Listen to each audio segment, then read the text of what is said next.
দেখুন, মাদ্রাসায় কি হয় জানি না, মাদ্রাসা তো আমরা চালাই না।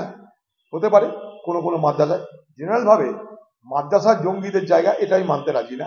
আমাদের এখানে অনেক মাদ্রাসা আছে, সব মাদ্রাসাকে যদি এখন জঙ্গিদের আস্তানা বলে দেওয়া হয়, এরকম জেনারেলাইজেশন করা, এটা একটা অন্যায় হবে। এটা একটা আরেক ধরনের বৈষম্য এবং বিভাজনের বাতাবরণ তৈরি হবে। কোনো কোনো মাদ্রাসায় কেউ কেউ হয়তো মাদ্রাসা কোনো ছাত্রের পরিচয় দিয়ে, মাদ্রাসা কোনো শিক্ষকের পরিচয় দিয়ে কিছু করতে পারে।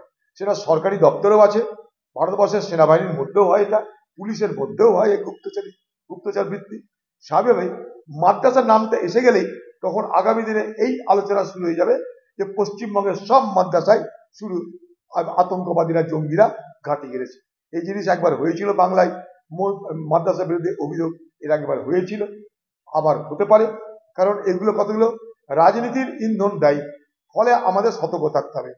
ভারতবর্ষের মুসলমান, বাংলার মুসলমান, তারা কিন্তু ভারতীয়, এটা যেন আমরা মাথায় রাখি। তারা কেউ পাকিস্তানি নয়।